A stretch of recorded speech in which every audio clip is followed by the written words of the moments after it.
You are listening to the Makers Church podcast. For more information about our community, please visit makerschurch.org. Good morning. You can be seated.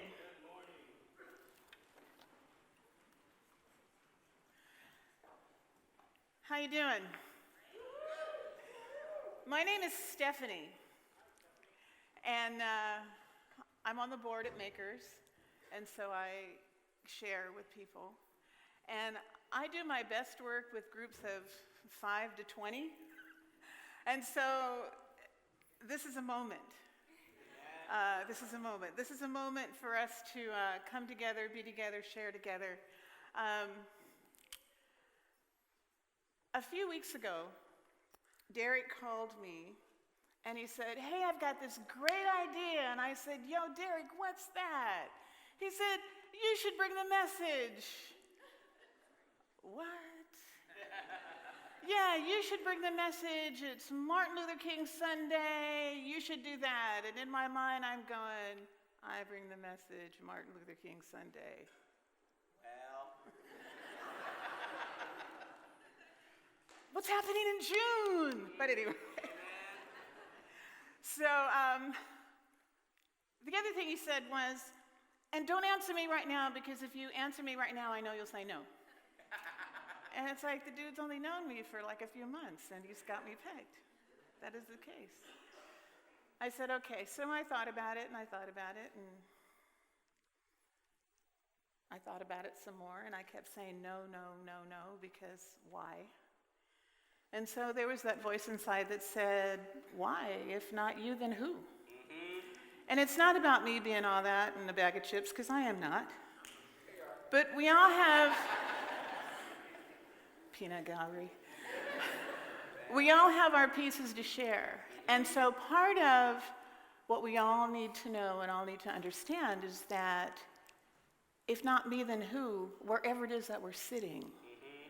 You know, it's not for them to do. It's not for them to do. If not me to do, then who? And I think that that's something that we all need to grapple with at various points in time. So then the other piece was, so I said, okay, all right, I'll do that. And then it was, what am I going to talk about? So, of course, it's me. It's Martin Luther King Sunday. How about racial reconciliation? What? How about how to reform the school system? But maybe those are two of the same things.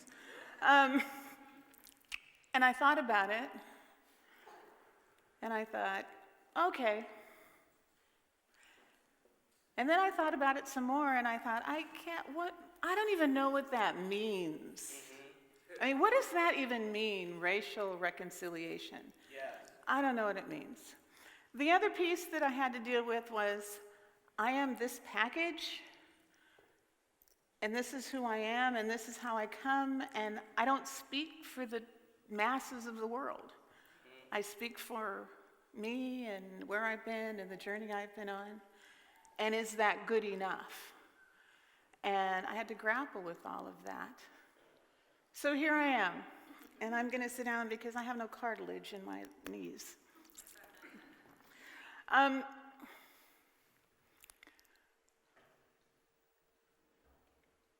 When I think about racial reconciliation, you do your research, and it's like, what is that? What is that? So I found this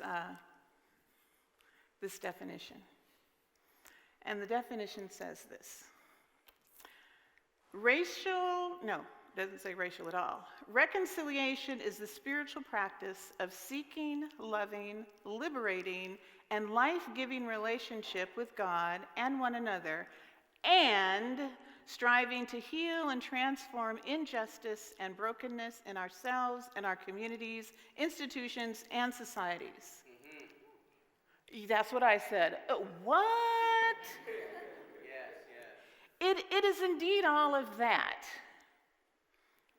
And for a lot of us, that doesn't mean a whole lot. Wow. Because it's too many words and it's too much stuff.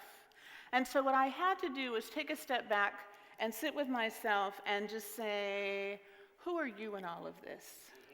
And so this morning, what I'm doing basically is bringing you myself, because that's the only thing I know what to do, is to bring myself. And it's also about a conversation. Because everything that's important is about conversation. And so we'll talk about that a little bit too. I also have an email, stephanie@makerschurch.org, so if you want to talk back, feel free and talk back. So reconciliation, it's from the Latin, and it means to bring together again. So that's a thinking piece, to bring together again. Because when we talk about reconciliation, obviously we were something and then we weren't, because now we have to do it again. Amen. And so part of the important piece is understanding that from the beginning we were called to be one. Amen. From the beginning we were expected to be unified. From the beginning we were expected to be loved. From the beginning. And we have to understand that down here. So this whole piece about reconciliation, it's not doing a new thing. Yeah. It's trying to figure out what the old thing was. Yes. And be committed to that and then move forward. Yes. But Stephanie, how do you do that? I don't know. It takes a lot of work. Okay? It takes a lot of work because it means stepping outside of ourselves for a minute. So how I've framed this a little bit is looking at reconciliation from in four steps. Okay?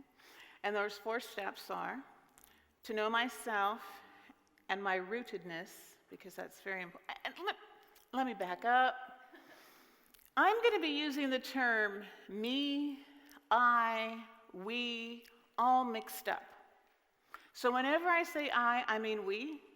And whenever I say we, I mean I. So for those of you who are grammarians in the group, you're going to be crazy.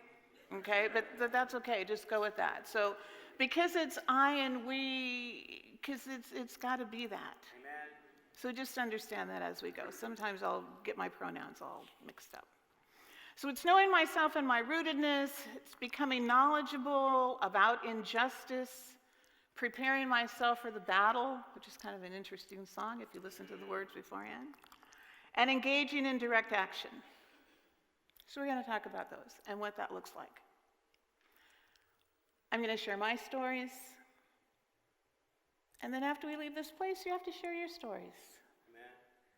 And a question that you ask yourself is, who am I sharing my stories with, and whose stories do I know? Because if that's not happening, reconciliation is not happening. Amen. Because it's about the story. Because it's in the story that we create the oneness. It's in the stories that we see that I am you and you are me. And I think that's important. So knowing myself, we're very egocentric. And we're all about knowing myself. This is me, I'm this, I'm that. And it's important that we know those things because the totality of our life individually is like a puzzle, just as our life together is a bigger puzzle. And so if I'm not clear with the pieces of my puzzle, then I'm confused. Therefore, how can I enter into a relationship with you? Because I'm confused about myself. I've been called on the carpet by very loving Christian people by using the term our truth or my truth. I guess that's because it's kind of a thing out there. And it's a buzzword maybe. But let's take away the buzzword, think about ourselves as a puzzle. And myself as a puzzle is all about those things that are true for me, all about those things that have happened to me, all of that. And it's that puzzle that makes me who I am. And in that, it's the puzzle of all of us together. So there has to be truth-telling there. So if you don't like the term my truth, pick out a word that works for you. Use the word puzzle, okay? What I said to my person who said this to me was, I'm black and fluffy. You are not. Well, that's my truth. That's a piece of my puzzle. You don't have the same piece in your puzzle, so am I supposed to so that's my truth. It's part of my truth. I have no cartilage in my knees. And I'm a lover. And I cry. And I've done some pretty wonderful things in my life. And I've taught children, about 1,000 of them. And I've taught big people, a bazillion of them. And I've hurt. I've been told I can't. I've been told, when I said to the world, I am going to be a doctor, the first thing I ever said, my first sentence was, turn on the light, which I just think is... And then very soon after that, I talked about being a doctor, and I always wanted to be a doctor, and I always wanted to be a doctor. And so for presents at Easter and Christmas time, my folks would give me doctory things, the skeleton to put together, and I did a science fair with lungs and all that, and I was going to be a doctor. And in 9th grade, I had a counselor telling me that just really wasn't realistic, and pretty much what you would be doing is cooking and cleaning and taking care of other people's children. That's a piece of my puzzle. Because I had to sit with that. Because then who has the louder voice? So life goes on, life goes on, life goes on, and then I go into education as a teacher, and my first thought was, gosh, this is like cooking and cleaning and taking care of other people's children. It's like, dang, how did that happen? But anyway, that's a whole other thing. That's a whole other thing, okay? So knowing who we are and the pieces of ourselves is really important, because it's as I know myself, I can move into relationship and community with you. And then knowing my rootedness. And I think this is something that I don't know, thought a lot about. Because we talk about rootedness and being grounded, and that's a really, really good thing. Because we're like a tree, and we have our roots go deep, and so how we're grounded and all those things is really, really important. And they are. And then taking that apart a little bit, what are those things that I am committed to? At one point in my life, in a church, I got called to the front, and they wanted to pray away pride. And the reason was because I had an afro. It's like one day I came in with a big afro because it was what you wore. It was an afro. And that was confusing to me because the guys on the stage had hair down to their waist, and they didn't get called in front to be prayed for anything. So that was confusing for me. How does that fit? Rootedness, and am I going to be rooted in values that are Christian values, or am I going to be rooted into cultural values? Because sometimes with those cultural things that we're rooted in make life a little bit confusing for us. Amen. Make it really hard for us. But I'm grounded. Okay, we can be grounded. And then I think about the world would be a very different place if we didn't uproot and be replanted. We uproot a lot. Yes. And replant. We get a different job.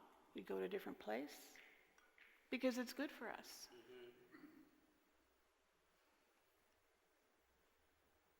So I think we have to think about that. Those things that we say we will kind of die on the hill for. What is my hill? And how do I look at my hill? And maybe there are other hills. I don't know, just something to think about. It's not so bad to be uprooted. If I think the only way is my way, maybe uprooting is something that I need to think about a little bit. Yes. So being clear and understanding that I bring myself to the table, and I bring my rootedness to the table. And to be able to be honest about whatever that rootedness is. We have some really good roots. Amen. One of my favorites is, I am colorblind, I just see people as people. Think about uprooting that one.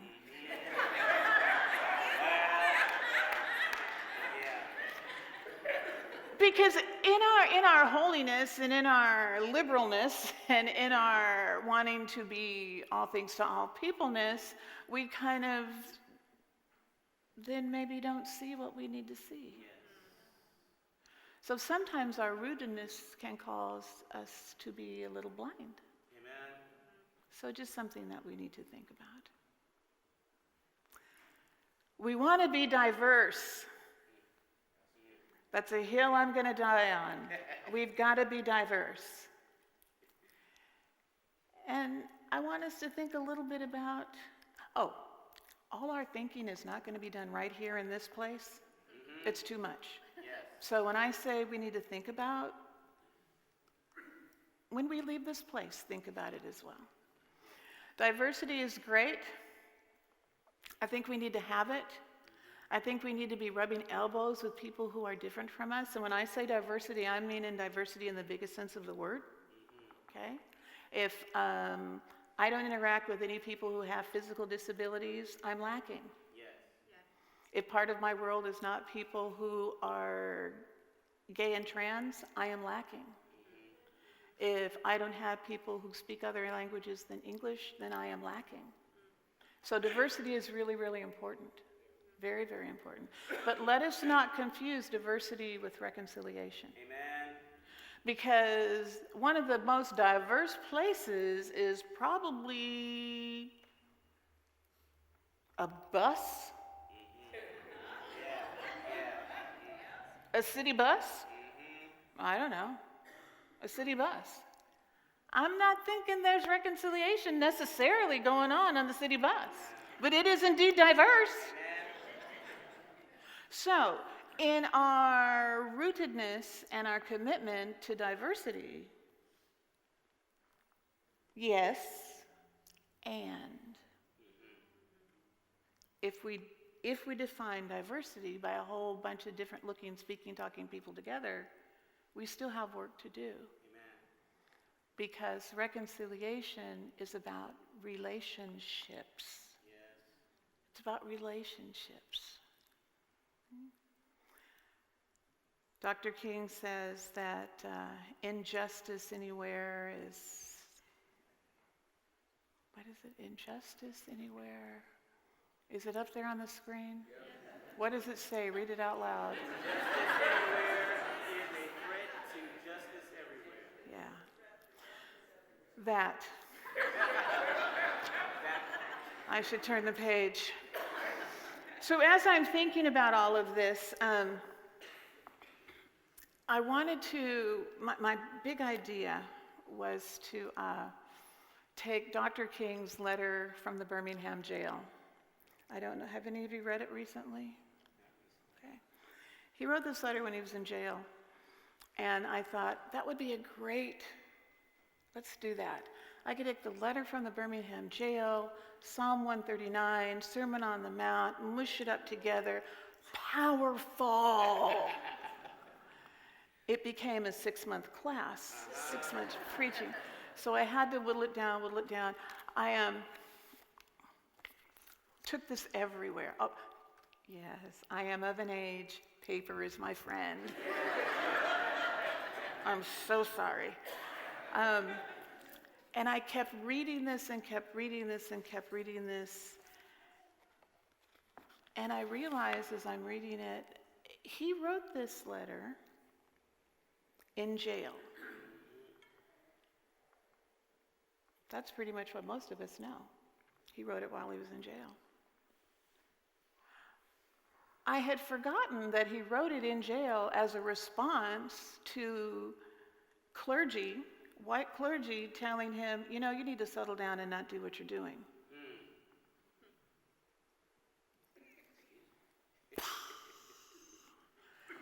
And so the letter from the Birmingham jail is the longest piece of work that Dr. King ever did. And he said, it's because when you're sitting in jail, you just have time to think and write and pray. So it's his longest thing that he wrote. And what makes it important for us today is because he wrote it to the church. He wrote the letter to the church. And so he takes on the institution of the church and basically says, we're not doing our job. Because as the church, we are being comfortable. As a church, we go so far, but we don't go there. And so, a letter from the Birmingham jail is about going there. Okay? It's about going there. So when he talks about justice, and we look at justice, and so here's the other piece. I'm not Dr. Martin Luther King, so I don't sound like him, and I don't have his depth of anything. And he was also a man with feet of clay. He was just one of us who happened to be in a place and a time. And he was able to become a voice. And it was because of his rootedness in the church that he was, my belief, because of his rootedness in the church, he was able to take on the church because it was his family. The church is my family. And so these are the things that we're turning a blind eye to in the church. And if, as the church, we don't get a grip, there's no hope. Amen. So how do we deal with this thing? Well, first of all, what is injustice? I think about injustice, and for most of us, injustice is anything that happens to me that doesn't feel good. Well. True? Amen. Injustice is when it doesn't work for my family, it's unjust. Injustice is if it's not feeling right, doesn't fit, it's unjust. Okay? When we look at injustice, injustice is things that are morally wrong. Morally wrong. So yeah, I don't want things morally wrong with my family. It is an imperative that we look at the things that are unjust, that go on around us, that go on inside of us, that happen to us. Stephanie, I don't know what you're talking about. So here we go. One of the reasons I wanted to bring Psalm 139 into the whole mix, and there's not a slide for that, is because in Psalm 139 it talks about how God knew me before I was born, and how he holds me close to him, and he knows the number of my days. It's about he knows how I was created, and he knows me better than I know myself. And so we derive comfort from that. I know on my worst days I go there. And so when we're looking at injustice, it's real important to look at that Psalm 139 for the other in my life. There's no others. We all love each other. Oh, yeah, honey, there's some others. Well. There's some others. Whoever they are. The others that don't look like me, don't sound like me, or they don't look like me, they don't sound like me over there. Okay? So part of dealing with injustice is also dealing with and facing who is my other.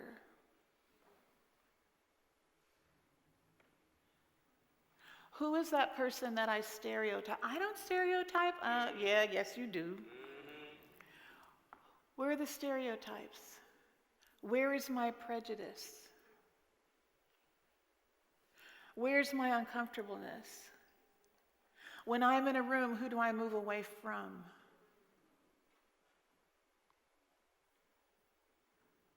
That's my other.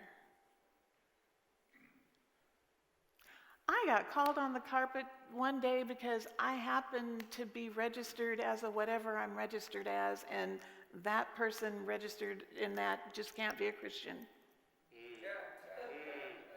Well,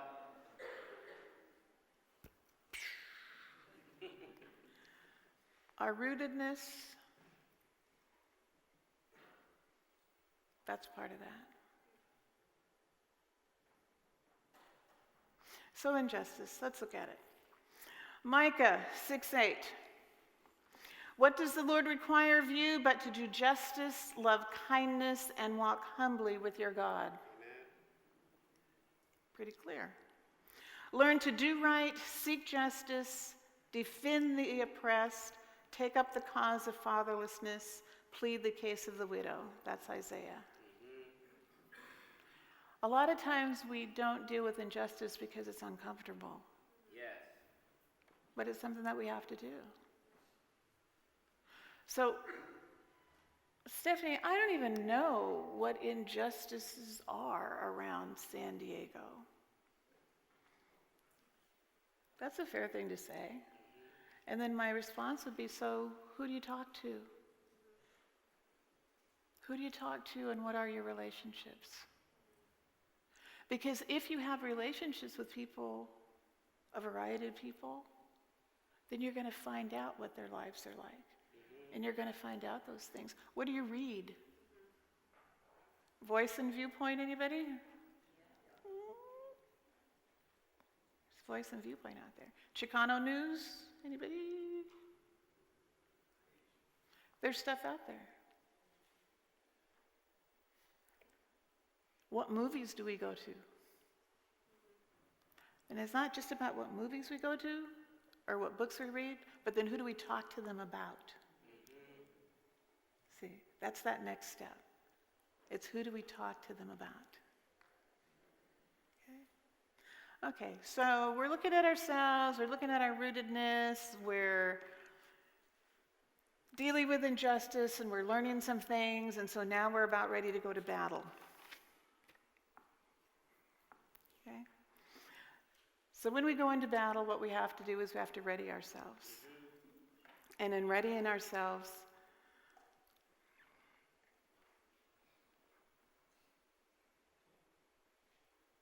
it's another look deep. Because in readying myself, it's about, okay, understanding that if I'm going to be for justice and I'm going to be a voice, I have to understand that it's a voice for the unheard and not a voice for the voiceless. See the difference? Okay. So in our, for those of you who have been here, and last week Derek talked about we're here for good, and for those of you who are new with us, that's like our vision, here for good. Being here is in this place, being for is to be an advocate, and being good is for being for all people. Okay? So in our listening, in our readying ourselves and listening, looking at that piece, looking at the for, the advocate part, is being an advocate, we think we're going to go in and we're going to do the do. And what's important with the advocacy part is understanding that as an advocate, I help make a way for people. Okay? It's not about, I'm going to speak for you, you who have had injustices done to you, but it's, I'm going to be here committed to provide a space, to help you have a space so you can tell your story. Okay? So being an advocate is being a good listener. Because as we're good listeners, we're able to hear people's stories of injustice. And then we can think about how we move into battle. Does that make sense? Amen. Those are important kinds of things. Listening is very important. We are oftentimes afraid to listen because we're basically just keeping our mouth shut, formatting our own thing that we're going to say after the other person gets done. That's what happens a lot. Listening means suspending your own thoughts so I can truly 100% be present to hear what you have to say. And we're afraid of that. We're afraid to listen because if I listen closely, then that might cost me something.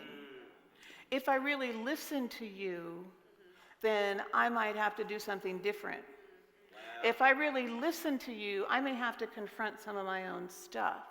If I really listen to you, there may be some change I might have to do, and I'm comfortable where I am. So getting ready for battle is really about learning how to listen and not judging. Listen, and when you're listening to me, don't come back with me with, oh, but you're so sensitive.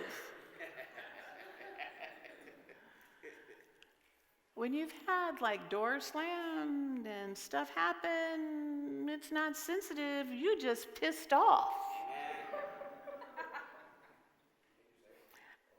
I said it, whatever.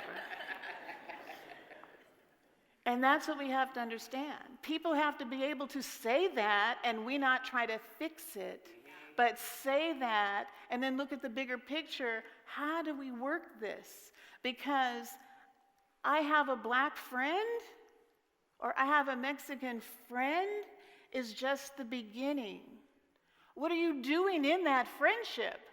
What are you talking about in that friendship? What's going on there? And if there is never, and we get along so good, we never fight. That's a problem. That's like kind of saying, me and my husband don't ever fight. Isn't that wonderful? You need counseling. Because if there's no fighting going on in a relationship, that means somebody's not being honest. Somebody's not being honest, and that's not okay. Okay? So again, listening in order to really hear. Listening and not trying to fix, but just allowing it to be here. Because if you allow things to be here, I know how to go battle. I need you to help me be here. Okay? It's uncomfortable because then we go to direct action. Direct action means basically taking it on. Okay, that's number 4, direct action, taking it on.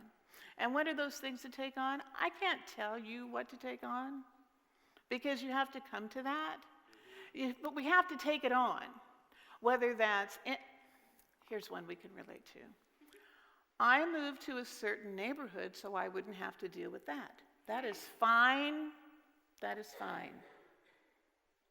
What we have to think about is, what is my responsibility to that other neighborhood that's where I don't want to live?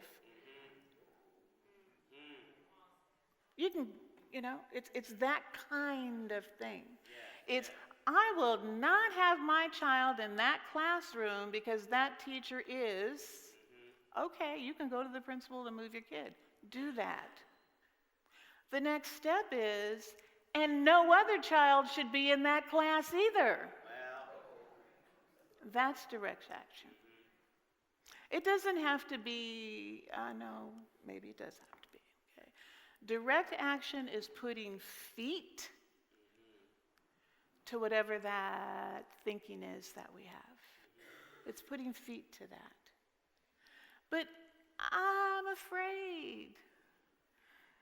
Jesus had something to say about that. Somewhere in my notes, I'll tell you.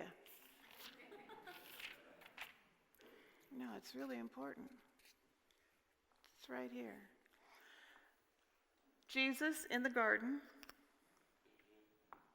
I don't know if you remember that story, know that story. But he's in the garden before the crucifixion. And he says, Abba, Father. Abba is daddy. So he's like crying out, Daddy, please. If there's any other way to do this, I don't want to. That's what Jesus said before going to the cross.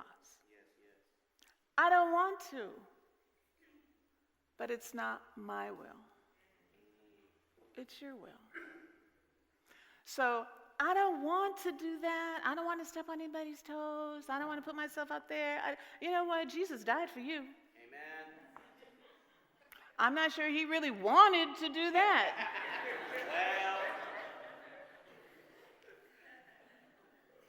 So we got to think about that. Because it's not about my comfort. Okay? Yes, we can be comfortable, blah, blah, blah, blah, blah, blah. But if we're talking about injustice, and if we're talking about being one with each other, and if we're talking about reconciliation, it doesn't happen without getting in the mess. It doesn't happen without getting down and dirty with each other, down and dirty in our communities. Read a book. Read a magazine. Anybody read Essence magazine? Oprah? That's a start. It's a start. You know.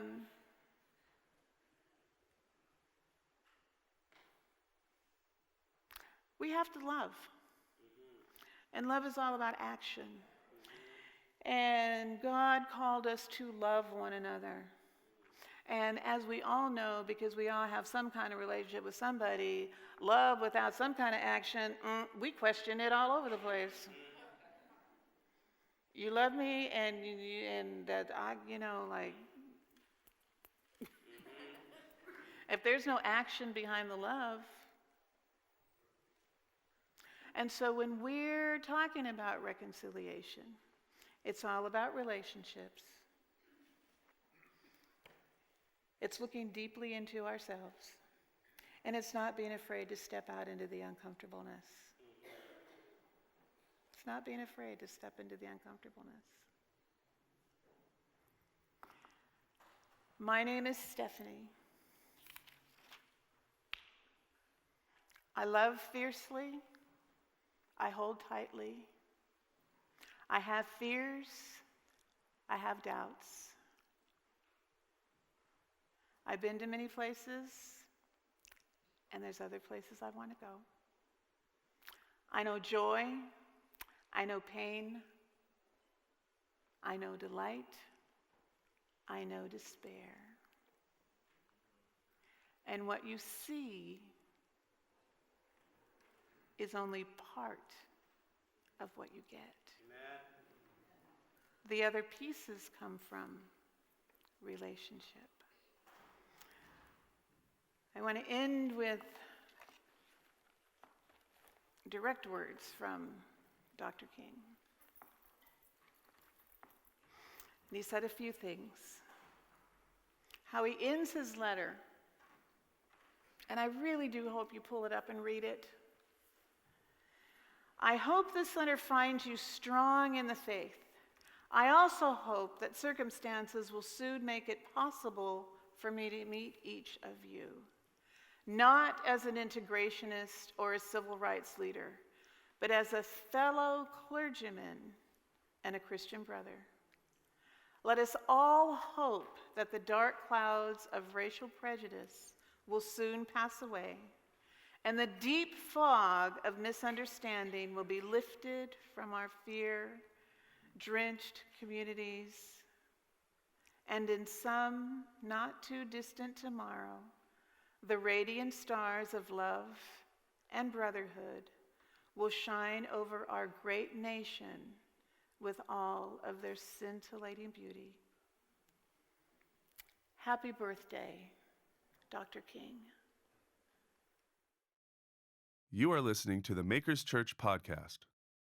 For more information about our community, please visit makerschurch.org.